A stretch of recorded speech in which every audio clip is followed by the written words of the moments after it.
नमस्कार, मैं हूं आपके साथ सोनिया चौहान। अपना उत्तर प्रदेश में आप सभी का स्वागत है। रुक करते हैं खबरों की ओर। मोदी सरकार 3.0 का शपथ ग्रहण समारोह राष्ट्रपति भवन में शाम 7:15 पर होगा। नरेंद्र मोदी तीसरी बार देश के प्रधानमंत्री बनने जा रहे हैं और इसको लेकर बड़े स्तर पर तैयारियां की जा रही हैं। शपथ ग्रहण से पहले पीएम ने जगह जगह नरेंद्र मोदी के पोस्टर लगाए और साथ ही शपथ से पहले सुबह नरेंद्र मोदी बापू के समाधि राजघाट पहुंचे और महात्मा गांधी को श्रद्धांजलि दी और इसके बाद पीएम मोदी सदैव अटल पहुंचकर अटल बिहारी वाजपेयी को भी श्रद्धांजलि अर्पित की और साथ ही शपथ ग्रहण कार्यक्रम के लिए कांग्रेस अध्यक्ष मल्लिकार्जुन खड़गे को न्योता मिला है। हालांकि कांग्रेस शपथ ग्रहण में शामिल होगी या नहीं, इस पर फैसला गठबंधन सहयोगियों से चर्चा करने के बाद लिया जाएगा। और वहीं प्रधानमंत्री के शपथ ग्रहण समारोह में भारत के पड़ोसी देशों और हिंद महासागर क्षेत्र के नेताओं के शामिल होने की उम्मीद है और श्रीलंका के राष्ट्रपति रानिल विक्रमसिंघे और मालदीव के राष्ट्रपति मोहम्मद मुइज्जू और साथ ही शैलेश के उपराष्ट्रपति अहमद अफीम समेत कई देशों के नेता शामिल होंगे।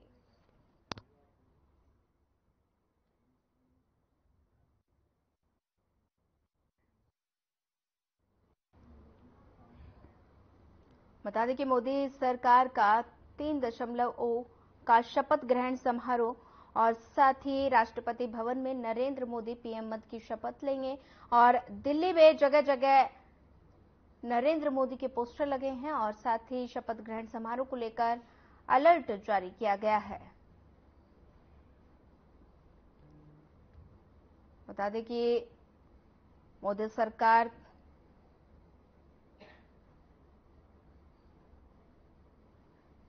का शपथ ग्रहण समारोह राष्ट्रपति भवन में नरेंद्र मोदी पीएम पद की शपथ लेंगे और जगह जगह नरेंद्र मोदी के पोस्टर लगाए गए हैं।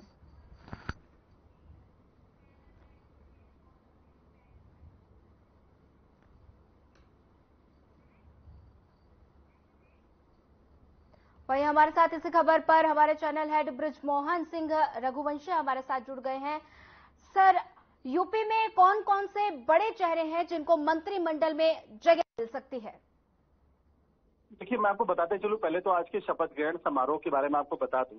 जी, तीसरी बार आदरणीय प्रधानमंत्री श्री नरेंद्र मोदी जी इस बार अपना प्रधानमंत्री का पद ग्रहण करने जा रहे हैं। हाँ जी। हम सबके लिए ये बड़ी सौभाग्य की बात है। देखिए, मैं अंतर्राष्ट्रीय स्तर पर सबसे पहले आपको बताते चलूं कि पूरे अंतर्राष्ट्रीय जगत में ये पहली बार ऐसा हो रहा है। मैं आपको बताऊं कि जिस समय कोरोना की घटनाक्रम के बाद से, जो एक कोरोना का घटनाक्रम जिससे पूरा विश्व जो है, जिसको बहुत समय लगा था उससे उभरने के लिए, और जितने भी बड़े देशों में, अगर मैं बात करूं आपसे अमेरिका की, मैं बात करूं आपसे यूके की, वहां तक भी जो है वहां के जो सरकारें थी वो कोरोना के बाद से वो लौट नहीं पाई।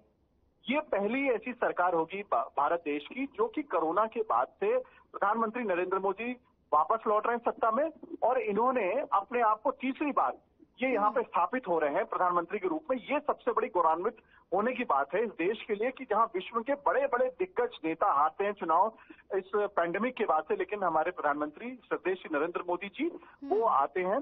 और जहां तक बात रही उत्तर प्रदेश की, आप सिर्फ हम एक उत्तर प्रदेश की मैं बात नहीं करूंगा, मैं पूरे देश भर की बात करूंगा, सहयोगी दलों की बात करूंगा। देखिए, कोई भी मनोबल में कमी नहीं आई है। जितने भी मंत्री बन रहे हैं पूरे देश भर में, जो मंत्री आए हैं वो आप देखिए वो चेहरे रिपीट हो रहे हैं जो पिछली सरकार के भी मंत्री थे।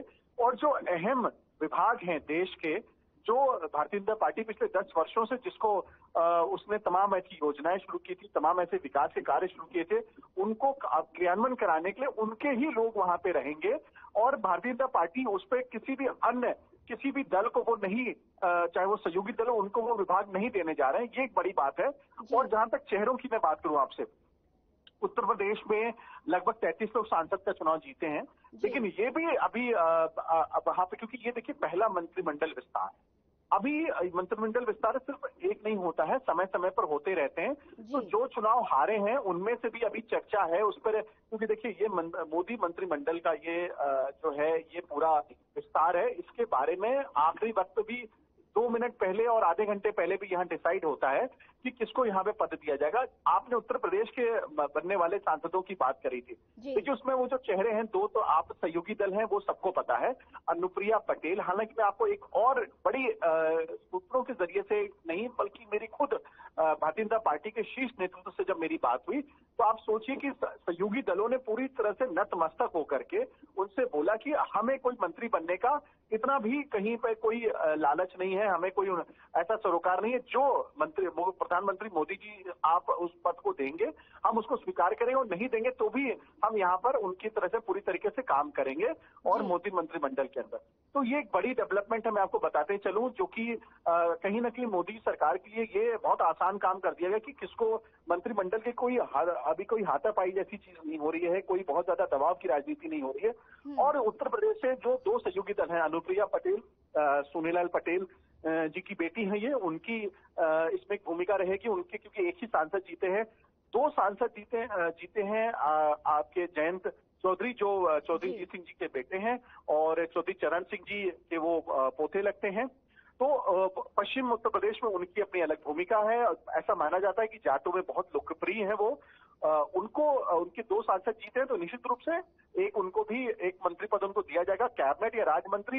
ये भी अभी इसमें कश्मकश है, क्योंकि लगभग मेरी जो जानकारी है, मैं सुबह यहाँ शीर्ष नेतृत्व के साथ मेरी बातचीत हुई, कल भी मैं रात को देर रात एक बहुत वरिष्ठ नेता के साथ बैठा था जो संगठन के हैं, और उनके साथ जो मेरी परिचर्चा हो रही थी, तो वो ये कहते हैं ना, ये इस पार्टी के अंदर एक बड़ी भूमिका है। संघ के बारे में मैं आपको बताता चलूं कि चर्चा हो रही थी कि संघ ने इस बार दूरी बनाई थी।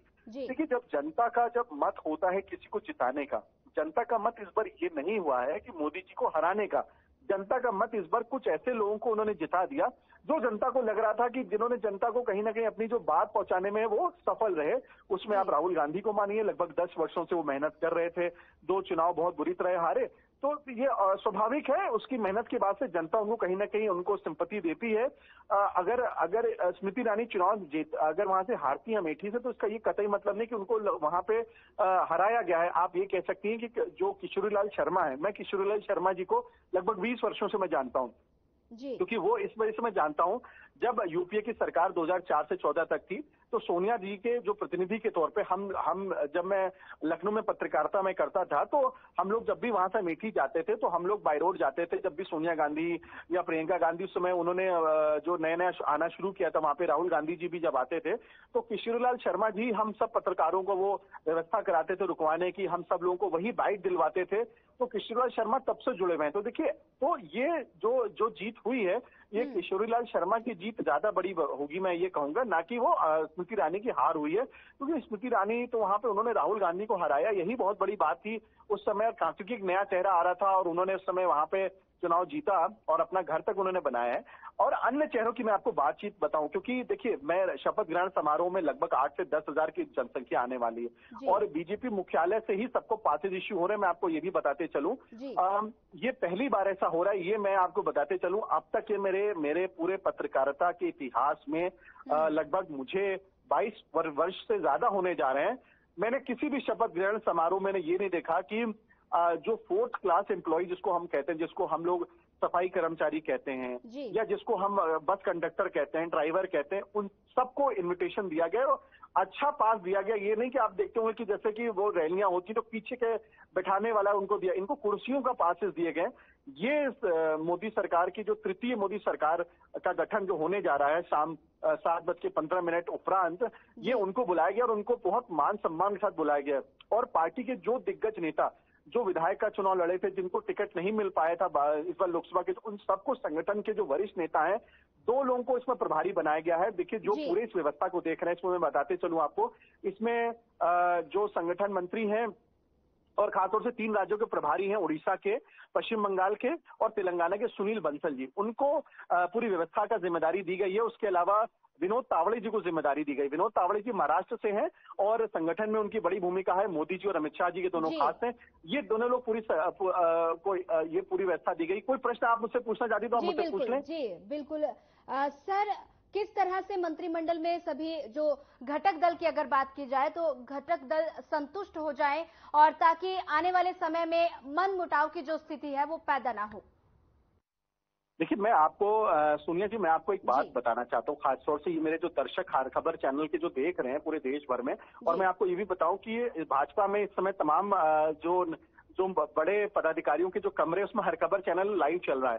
सब लोग, कुछ लोग मुझे आगे प्रणाम कर रहे हैं और मतलब कमरों में आकर के वो देख रहे हैं, यहाँ पे चैनल चल रहा है। और वो आप देखिए जी कि वो सब सुन रहे हैं मेरी बातों को। तो मैं उनके सामने वाली, क्योंकि मैं इस समय भाजपा मुख्यालय के अंदर बैठा हूँ और मैं आपको बताते चलूं जी कि मैं आपको यहाँ की गतिविधि बताऊं। क्या है कि इस बार सहयोगी दल जितने भी हैं, चाहे वो दक्षिण के सहयोगी दल हो, चाहे वो बिहार के हो, चाहे नॉर्थ ईस्ट को हो, ये सारे सहयोगी दल इस बार पूरी तरीके से उनको वो पूरी सिंपैथी है उनकी मोदी सरकार के साथ में। उन्हें ये मालूम है कि जो विजन और आदरणीय प्रधानमंत्री श्री नरेंद्र मोदी जी ने पिछले 10 वर्षों में देश के हित में लिया है। देखिए, जो भी व्यक्ति जो देश हित की बात करेगा ना, वो पूरी तरीके से उनको सहयोग करेगा। जो देश हित की बात नहीं करेगा, जो अपने निजी स्वार्थ की बात करेगा, वो तो दबाव की राजनीति करेगा, जो इससे पहले की सरकारों में होता रहा। मैं आपको ये भी बताऊं, दबाव की राजनीति इतनी चलती थी कि मैंने इन सरकारों को काम करते हुए देखा है। राष्ट्र हित में तो इन सरकारों ने जो काम किए होंगे, कुछ नेता हो सकते हैं, लेकिन ज्यादातर नेता जो मंत्री बने थे ना, जो आपने कई सारे घोटाले सुने थे दक्षिण के, जिसमें कई सारे सांसदों के नाम आए थे, मंत्रियों के नाम आए थे, आज वो हो सकता है 22-24 सीटें लेकर के दक्षिण के वो नेता, मैं उनका नाम नहीं लेना चाहता हूं, वो आ तो गए हैं सरकार में, वो आ तो गए हैं सांसद के रूप में, लेकिन उनके अंदर राष्ट्रीयता नहीं है। राष्ट्रीयता जिनके भी अंदर है, उन्होंने पूरी तरीके, अगर राष्ट्रीयता नहीं होती सोनिया, तो मैं आपको बताते चलूं कि इस समय नरेंद्र मोदी जी शाम को 7:15 बजे भाजपा सरकार नहीं बना पा रही होती, क्योंकि वो सब के सब चले गए होते जी 2000 जो दूसरे विपक्ष में जिन्होंने अपने को इंडिया गठबंधन बनाया, क्योंकि वो तो सारे ऑफर्स दे रहे थे। जी आप सोचिए, चंद्रबाबू नायडू को डिप्टी प्राइम मिनिस्टर तक का पद उनको दिए जाने की उनको बातचीत थी। ये बात कितनी सही है, लेकिन जो सूत्रों के हिसाब से जानकारी मिली थी, आपको ये भी जानकारी थी कि आप जो केसी त्यागी जी ने कल खुल करके स्टेटमेंट दिया, जो जेडीयू के महासचिव हैं, वरिष्ठ नेता हैं, कि हम इनको नीतीश कुमार जी को प्रधानमंत्री का पद दिया जा रहा था। तो देखिए, लालच कितनी दी जा रही थी, लेकिन इन्होंने लालच से दूर हटकर राष्ट्रीयता की बात करके यहाँ पे आए हैं। और मैं आपको बताते चलूं कि सहयोगी दल जितने भी हैं, वो पूरी तरीके से मुस्तैद है उनके साथ में, और उन्होंने मोदी जी के ऊपर ये छोड़ दिया जी कि आप अपने मन से सारे विभाग डिसाइड करिए, क्योंकि उन्हें पता है कि विजनरी आदमी है नरेंद्र मोदी जी, और आने वाले 5 सालों में वो विजन के हिसाब से सोचेंगे और वो सारे काम करेंगे। और किसी ने कोई दबाव नहीं बनाया। जो भी मंत्रिमंडल का, आप पहली बार ये समझिए इस बात को, आप मेरी बात को, और हमारे दर्शक शायद इस बात को कितना विश्वास कर पाएंगे नहीं कर पाएंगे, लेकिन जो पदाधिकारी हैं भारतीय जनता पार्टी के अंदर, वो मैं आपको बताते चलूं कि सारी लिस्ट वो मोदी सरकार के जो कोर कमेटी के लोग हैं वो डिसाइड कर रहे हैं। सहयोगी दलों में इसमें कोई इच्छा जाहिर नहीं, वो अपने अनुसार उनको विभाग भी देंगे और उनको मंत्रिमंडल में भी शामिल कर रहे हैं। जी ठीक है सर, हमारे साथ जुड़ने के लिए आपका बहुत बहुत धन्यवाद। बढ़ते हैं अगली खबर की ओर। लोकसभा चुनाव होने के साथ ही मुख्यमंत्री योगी आदित्यनाथ ने मंत्रीगणों को संवाद, समन्वय और संवेदनशीलता का मंत्र देकर एक बार फिर से जनता के बीच जाकर भ्रमण करने के निर्देश दिए। और इसी के साथ सीएम योगी ने कहा कि सरकार जनता के लिए है और उनके लिए जनहित सर्वोपरि है, और ऐसे में समाज के अंतिम पायदान पर खड़े व्यक्ति की समस्याओं और अपेक्षाओं और आवश्यकताओं का समाधान होना ही चाहिए। और इसलिए मंत्रीगण के फील्ड में जाएं और संवेदनशीलता के साथ जनता से संवाद करें। और इसके साथ ही सीएम योगी ने स्थानीय जनप्रतिनिधियों और शासन के साथ समन्वय बनाते हुए समस्याओं का समाधान करने के निर्देश दिए और कहा कि जहां भी समस्या हो मुख्यमंत्री कार्यालय को अवगत कराएं, जिसके लिए हर समय सीएम कार्यालय का पूरा सहयोग मिलेगा।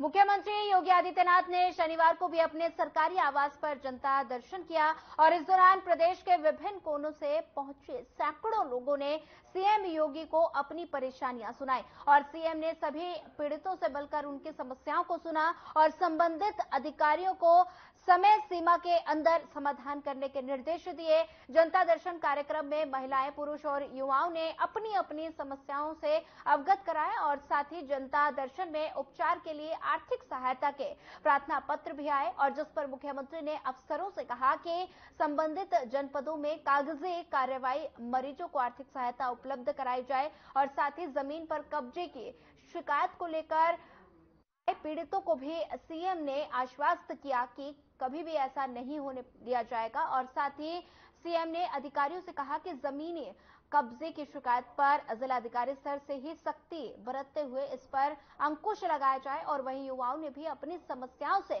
मुख्यमंत्री को रूबरू करवाया, जिस पर उन्हें तुरंत समाधान का आश्वासन मिला।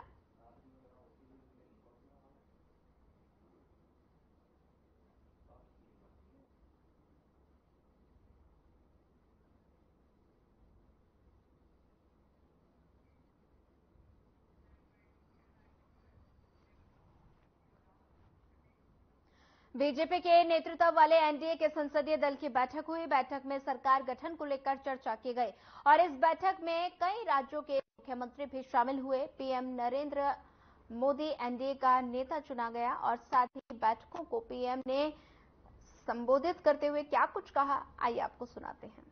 केरल में हुआ, जम्मू कश्मीर से भी ज्यादा हुआ है, उसके बावजूद भी सामने कहीं विजय नजर नहीं आता था। उन्होंने परिश्रम की पराकाष्ठा में कभी पीछे नहीं रहे,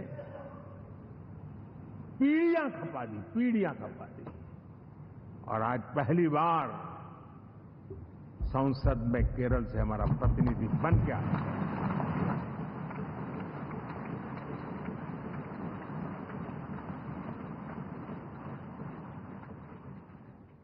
साथियों,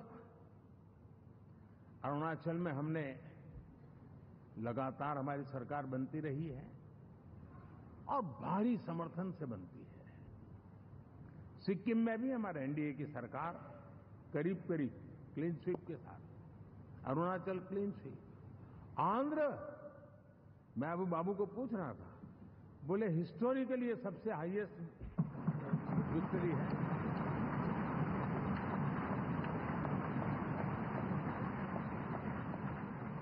और ये जो यहां दिखता है ना पवन, ये पवन नहीं, आंधी है।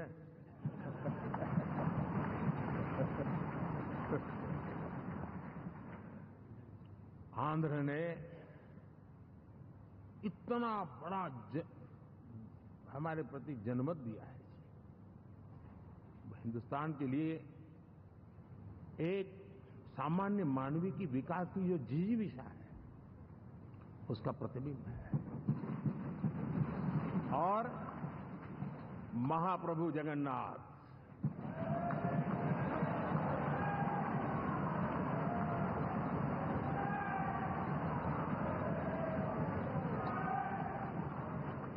और मैंने अनुभव किया हमेशा, मैं हमेशा मानता हूं ईश्वर के अनेक रूप होते हैं, लेकिन जब मैं भगवान महाप्रभु जगन्नाथ जी को याद करता हूं तो मैं हमेशा मानता हूं ये गरीबों के देवता है।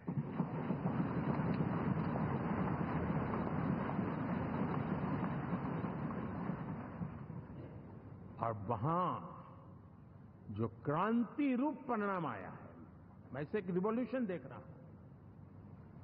और मैं इसके साथ कह सकता हूं कि विकसित भारत का हमारा जो सपना है, आने वाले 25 वर्ष, पहले मैंने 10 साल कहा था, यहां मैं 25 साल कह रहा हूं। आने वाले 25 साल महाप्रभु जगन्नाथ जी की कृपा से उड़ीसा देश की विकास यात्रा के ग्रोथ इंजन पैकी एक होगा।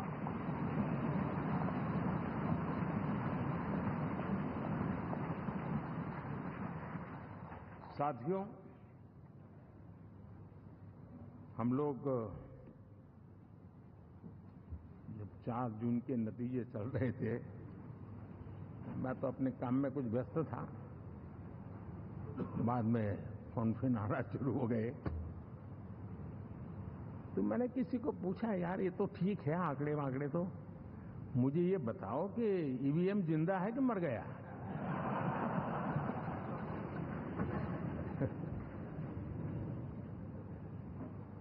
क्योंकि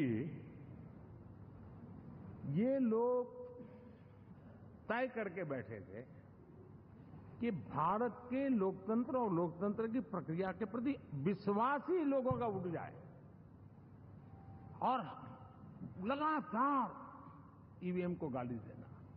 और मुझे तो लगता था कि शायद इस बार वो ईवीएम की अर्थी का जुलूस निकालेंगे, लेकिन 4 जून शाम आते आते उनको ताले लग गए, ईवीएम ने उनको चुप कर दिया।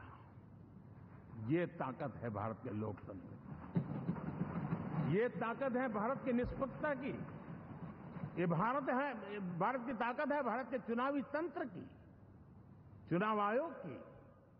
और मैं मानता हूं कि ये आशा करता हूं कि 5 साल तो अब ईवीएम शायद मुझे नहीं सुनाई देगा, लेकिन जब 29 में हम जाएंगे तो फिर से शायद ईवीएम को लेकर के नाचने की शुरुआत करेंगे, क्योंकि इनके सुधरने की संभावना बहुत कम है। आप देखिए, चुनाव के समय मैंने पहली बार देखा, शायद हर तीसरे दिन इलेक्शन कमीशन के काम में रुकावट आए, इसके लिए सुप्रीम कोर्ट के दरवाजे खटखटाए गए, भांति भांति की एप्लीकेशन, और एक ही टोली थी। और लोकतंत्र के प्रति जिनका भरोभार अविश्वास, ऐसे लोग सुप्रीम कोर्ट का उपयोग करते हुए कैसे रुकावट डाले, इसका निरंतर प्रयास करते रहे। और चुनाव आयोग की ताकत का एक बड़ा हिस्सा अदालतों में, इस पीक आवर्स में, चुनाव के पीक आवर्स में, यानी कितनी निराशा लेकर के ये लोग मैदान में आए थे कि उन्होंने पूरा हमला उसी इंस्टीट्यूट पे लगा दो ताकि चुनाव के कोई भी परिणाम आए, हम दुनिया के सामने भारत को भी बदनाम कर लें। ये षड्यंत्र का हिस्सा था दोस्तों, और कभी भी देश उनको माफ नहीं करेगा। साथियों, इंडी गठबंधन वाले जब ये ईवीएम का विरोध करते हैं तो मैं सिर्फ एक चुनाव के रूप में नहीं देख रहा। मैं मानता हूं ये लोग मन से पिछली शताब्दी के सोच वाले लोग हैं। वे टेक्नोलॉजी को हम महत्व न समझते हैं, न टेक्नोलॉजी स्वीकार करने को तैयार है। और ये सिर्फ ईवीएम में दिखाई दिया, ऐसा नहीं, यूपीआई में दिखाया। जब हमने कहा कि हिंदुस्तान के लोग डिजिटल ट्रांजैक्शन करेंगे, फिनटेक की दुनिया में आज हिंदुस्तान का नाम हो गया, मानने को तैयार नहीं। आधार आज देश की एक पहचान बना है। मैं तो देख रहा हूं कि मुझे कई देश कहते हैं कि हमें आधार की पद्धति से आगे बढ़ना है, आप कैसे मदद कर सकते हैं। उस आधार को रोकने के लिए सुप्रीम कोर्ट में बार जाकर के परेशानियां पैदा की। यानी मूलतः ये प्रगति के विरोधी, आधुनिकता के विरोधी, टेक्नोलॉजी के विरोधी इंडी अलायंस हमने देखा है। साथियों, इस देश के लिए ये भी चिंता का विषय है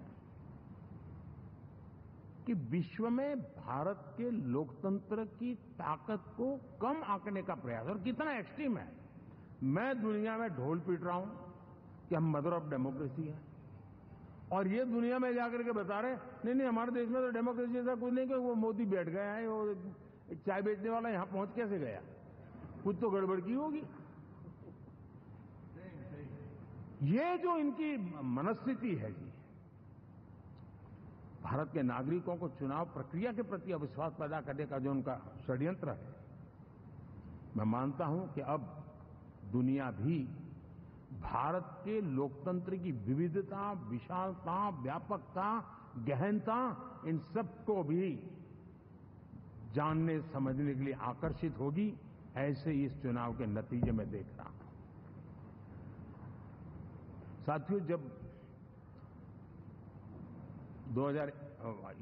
1 तारीख को मतदान पूरा हुआ और 4 तारीख को काउंटिंग, इस बीच की चीजों को आप देखिए। योजनाबद्ध तरीके से देश को हिंसा की आग में झोंकने का बयान दिए जाते थे। यहां इकट्ठे होना, यहां पहुंचना, यहां करना। कुछ लोग इस चीज को गंभीर नहीं लेते हैं, लेकिन ये बहुत गंभीर है। आप भारत के लोकतंत्र को, पहले उसकी व्यवस्था को अनादर करते हो, अब परिणाम आने से पहले एक ऐसा माहौल बना दो कि बस आग लगा देंगे। हर प्रकार से उन शब्दों का अर्थ यही निकलता है कि उन्होंने देश को उस दिशा में ले जाने का प्रयास किया था। लगातार देश को गुमराह करने का प्रयास किया गया, देश के लोगों को बांटने का प्रयास किया। अरे चुनाव एक ऐसा लोकोत्सव होता है कि ज्यादा से ज्यादा लोगों को हम जोड़े, तोड़ने के लिए नहीं होता है। लेकिन हर प्रकार से कोशिश यही की गई है। साथियों, मैं मानता हूं कि 2024 के लोकसभा के चुनाव के जो नतीजे हैं, हर पैरामीटर से देखेंगे, दुनिया ये मानती है और मानेगी कि ये